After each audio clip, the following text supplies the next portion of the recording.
네, 안녕하세요.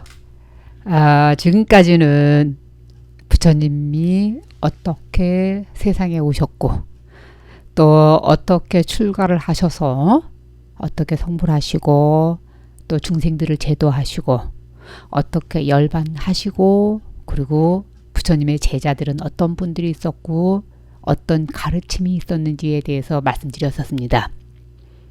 오늘은 이제는 부처님의 제자들 이야기를 하려고 합니다. 부처님 제자들 하면은 우리가 일반적으로 10대 제자, 1250명, 이렇게만 보통 많이 들으셨을 거예요. 그런데요, 부처님 제자는 엄청 많으셨습니다. 부처님의 비구니 스님 제자들도 많았고요. 비구 스님들은 말할 것도 없고. 석가모니 부처님을 한 번도 뵙지 못한 제자들도 있었습니다. 그 정도로 어마어마하게 했었고요. 인도에서 불교가 사라졌지만 불교가 거의 한 1000년, 부처님 열반하시고 나서 거의 1000년이 넘도록, 그래도 힌두교가 나오기 전까지는 불교가 상당한 인도에서 영향력도 있었고 많은 신자들도 있었습니다. 자, 부처님 제자 가운데 제가 누구를 말씀드릴까 하냐, 누구를 말씀드릴 것 같아요. 부처님의 10대 제자 가운데 제일 먼저 사리불 존자입니다. 지혜 제일 사리불이요. 자, 사리불 존자는 우리가 10대 제자 10분 훌륭한 제자 가운데 가장 최초라는 말은 좀 이상하고요. 가장 제1인자, 부처님 앞에 가장 사랑을 받은 제자, 이렇게 얘기하면 될까요? 그런 제자입니다. 여러분들께서 반야심경 독송 많이 하시잖아요. 마하반야 바라밀다심경, 관자재보살, 행심반야 바라밀다시, 조교노원 개경도 할 때 사리자가 꼭 나오거든요. 자, 이 사리라는 분, 이분 사리불 존자입니다. 왜 사리자일까요? 사리라는 집안의 아들이란 뜻으로 사리자입니다. 똑같습니다. 사리불, 사리자. 그 다음에 우리가 요즘 초기불교가 상당히 많이 한국에도 있기 때문에 빨리어 발음이 많이 나오는데 사리푸트라 라고도 합니다. 자, 이 사리불 존자는 부처님하고 어떻게 인연이 돼서 출가를 하셨을까 궁금하시죠? 정말 재미난 이야기입니다. 제가 아마 법문을 하면서 가장 많이 했다고 하면 맞을 것 같고요. 저는 이 이야기가 그렇게 수여 번이 아니고 수십 번 했는데도 좋아요. 자, 무슨 얘기냐면 들어보세요. 부처님께서 이제 교단을 성불하시고 오비구가 이제 부처님 제자들이 성립이 됐어요. 최초의 비구들이죠. 오비구 가운데 아사지 비구, 빨리어 발음은 아사지 비구라고 하고요. 북방불교에서는 마승 비구라고 합니다. 오비구 가운데 한 분이십니다. 이 아사지 비구, 마승 비구 스님께서 어느 날 이제 탁발을 하고 우유히 걸어가세요. 그런데 그 모습을 보신 분이 계세요. 누구냐면은 사리불 존자였어요. 사리불 존자가 우연히 어떤 수행자를 봤는데 너무 그이가 아름다우신 거예요. 그래서 쫓아가서 물어봤어요. 사문이시여, 그대는 누구를 스승으로 모시고 있는 분이시고 그대는 누구이십니까? 물어봤어요. 그랬더니 얘기를 하세요. 나는 마승비고고 나는 스승님이 석가모니 부처님이신데 석가조교 왕자 출신으로서 부처님의 가르침 이야기를 간단하게 하세요. 무슨 제일 먼저 하셨다면 연기설 말씀하셨겠죠. 연기설에 관한 말씀하시고 우리 부처님께서는 사성제 등 이런 진리에 대한 얘기를 간단하게 해주세요. 그때 사리불 존자가 감탄을 하셨어요. 마승비구 같은 스님한테 스승님이 그 정도이신 분이라면 우리를 인도해 주세요 그래요. 그래서 그런데 사리불 존자가 혼자 가지 않았어요. 누구랑 가냐면 알았다고, 언제 어느 때 찾아가겠다고 라고 얘기를 하고 목련 존자를 사리불 존자가 찾아갔습니다. 자, 목련 존자하고 사리불 존자는 부처님 당시에 육사 외도가 있습니다. 6명이 훌륭한 철학자, 선지식이 있었는데 그 가운데 산자야라고 하는 분이 계셨습니다. 그 산자야의 제자들입니다. 사리불하고 목련존자가. 그런데 사리불하고 목련존자는 이런 약속을 했었어요. 산자야의 제자지만 우리가 혹시 더 훌륭한 큰 스님을 만나면, 죄송합니다. 큰 스님이라면 호칭이 하기가 일반적인 호칭이죠. 큰 선지식을 만난다면은 우리는 손붙잡고 둘이 같이 항상 그분한테 찾아가자라고 했습니다. 그런 약속이 있었던 터라 실은 사리불 존자하고 목련 존자가 산자의 선지식한테, 선일한테 떠나겠다고 하고 250명 사리불 존자 제자 250명, 목련 존자 250명 데리고 부처님 앞에 귀의를 하십니다.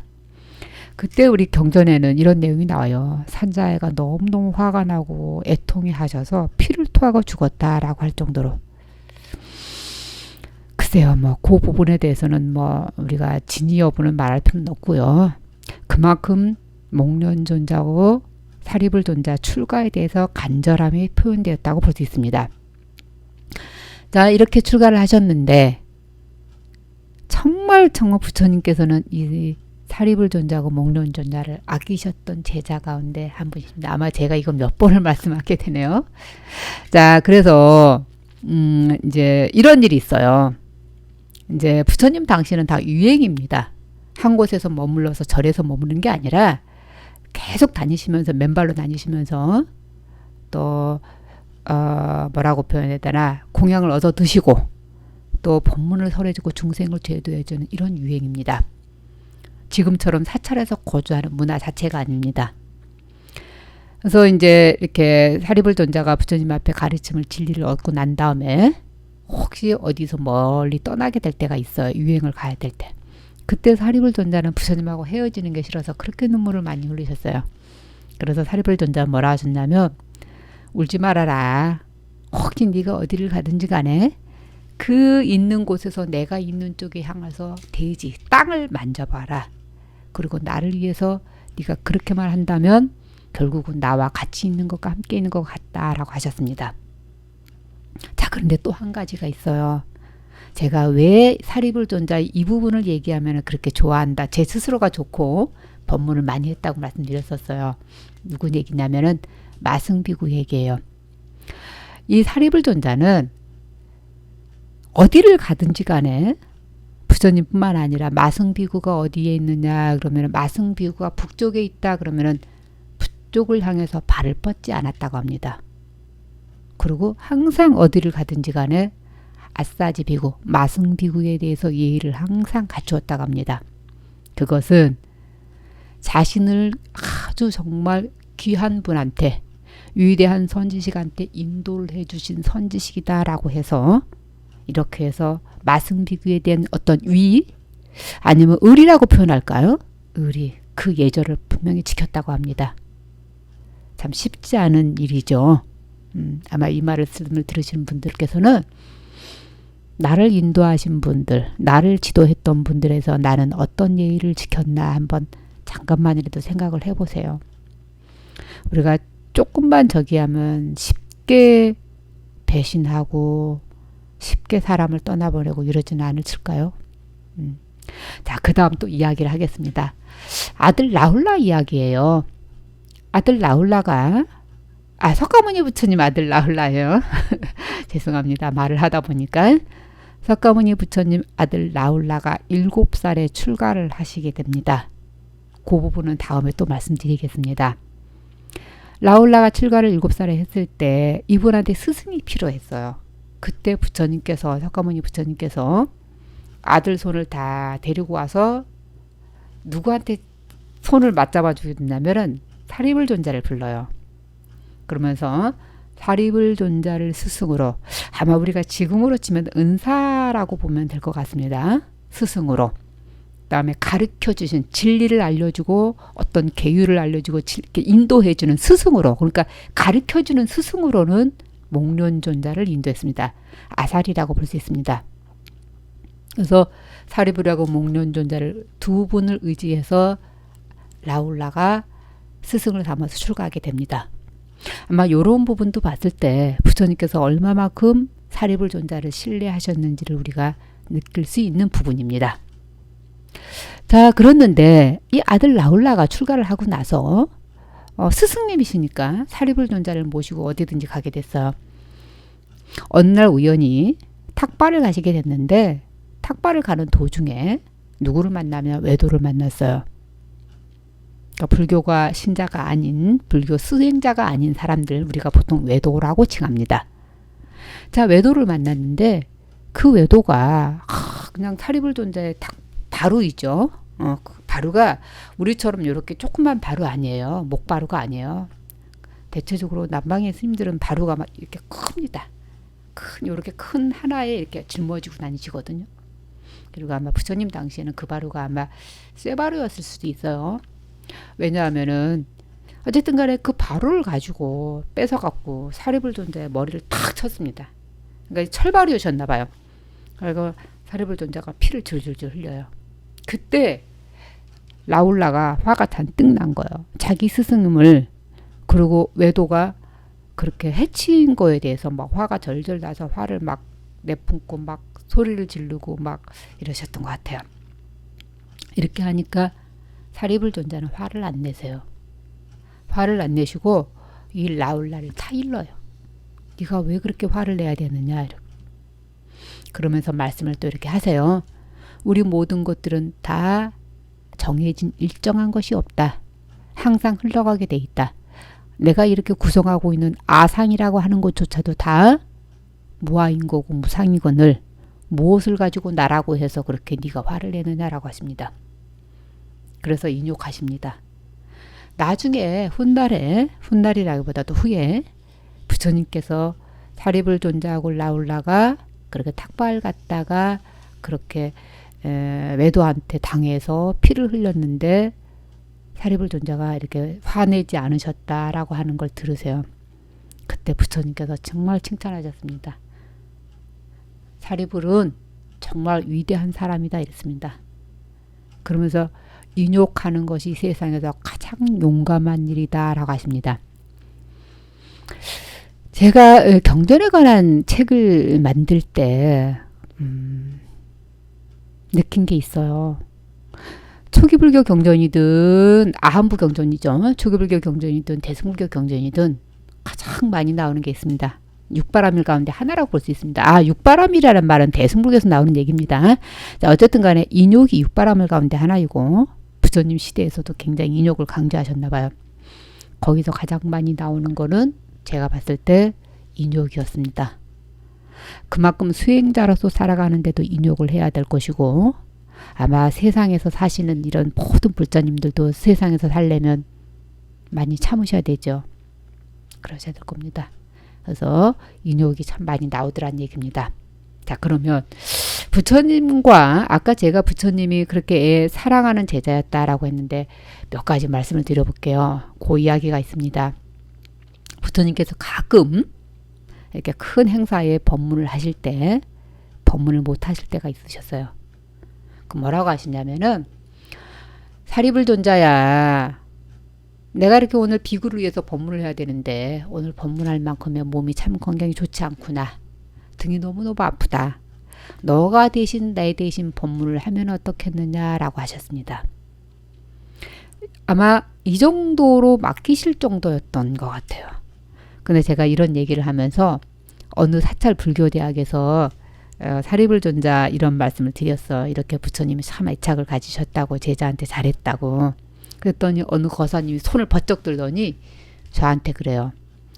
어떻게 석가모니 부처님처럼 그 위대하신 분이 말이죠. 누구를 차별해서 좋아 이뻐하면 되겠습니까? 이런 말 하더라고. 글쎄 뭐 그렇게 받아들이신다면 어쩔 수 없는데 그만큼 훌륭하단 제자이죠. 자, 또 한 가지 이야기가 있어요. 이제 이랬는데 사리불하고 목련존자가 실은 부처님보다 열반이 조금 빠르십니다. 글쎄요, 경전으로는 정확하게 서술하는데 제가 그냥 느낌으로는 한 6개월 내지 1년 6개월 정도 조금 빠르신 거로 느껴져요. 그리고 목련존자가 더 먼저 열반하십니다. 사리불보다. 원래는 사리불하고 목련존자가 사리불이 먼저 더 열반할 줄 알았는데 어떻게 목련존자가 더 빨리 또 열반하십니다. 자, 그런데 이런 말씀도 하세요. 두 분이 열반을 하셨었는데, 아니 사리불존자가 열반하는데 사리를 가지고 왔어요. 왜 우리 큰 스님들 돌아가시고 나면은 몸에서 나오는 어떤 이런 물체 말하는 겁니다. 그 사리를 가지고 부처님께서 다 애통해 하시면서 봤습니다. 아, 이게 사리불의 사리구나 라고.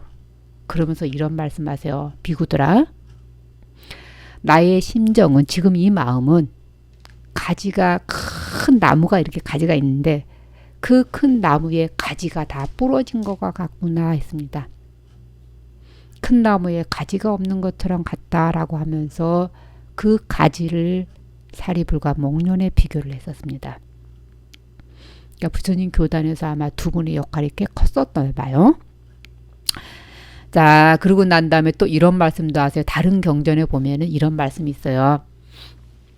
사리불하고 목련존자가 살아 있었을 때 어느 지역을 유행했었더라면 그 지역이에요. 그 지역은 아마 굉장히 행운이었을 거다. 사리불과 목련존자 같은 사람이 있었으니 그 지역 마을 사람들은 그런 분들을 친견했으니 얼마나 좋았겠느냐. 외도들조차도 사리불한테 목련존자한테 고개를 숙였을 것이다 라고 했었습니다. 아마 부처님께서 이렇게 사리불하고 목련존자의 제자들의 먼저 열반 앞에서 그렇게 말씀을 몇 번이고 하셨습니다. 부처님처럼 또 성불하신 분이고 세상의 만물의 이치를 깨달으셨기 때문에 이 정도였지, 아마 일반 사람들 같으면은 자기가 아끼는 제자가 먼저 갔다 그러면은 아마 참 쉽지 않을 것 같아요. 부처님의 이렇게 이제 이야기 가운데 가장 많이 등장하는 존재가 사리불하고 아난존자인데요. 목련 또한 마찬가지고요. 부처님이 열반하시고 나서 200년 뒤에도 250년이라고 볼 수 있네요. 아쇼카 대왕이 이렇게 여러 곳을 다니셨어요. 부처님의 성불하셨던 곳 성주순례를 하셨습니다. 그때 성주순례를 했을 때 기원정사에 아마 사리불 존자의 사리가 모셔져 있었다라고 하는 부분이 있습니다. 그래서 그 사리를 잘 모시고 거기에 잘 모시도록 수많은 공양금을 희사했다라고 하는 부분이 나옵니다. 또 누구시냐면은 중국의 현장법사예요. 현장법사가 당나라 때 사람이니까 7세기 사람이시거든요. 그 7세기에 인도에 유학을 갔을 때도 사리불 존자하고 목련 존자가 수행했던 토굴이 있었다라고 하는 부분이 아마 대당 서역기에도 나오는 것입니다. 이제 그런 점들로 봐서 사리불 존자하고 목련 존자가 상당한, 그 가운데서 오늘은 제가 사리불 존자를 말씀드렸는데 그렇게 훌륭하신 분이셨답니다. 아마 지금 불자님들께서는 아마 그 반야신경 독송할 때마다 사리불 존자가 어떤 분이셨구나 다시 한번 마음속으로 다 새기는 계기가 됐으면 했습니다. 이제 겨울이 막바지입니다. 건강하시고요. 코로나가 또 언제 어떤 유형의 변이종이 나와서 우리를 위협할 수도 있습니다. 무엇보다도 몸도 그렇지만 마음도 항상 건강한 마음, 행복한 마음을 지니는 것도 병을 이기는 원인 중에 하나가 됩니다. 그러면 다음에 뵙겠습니다.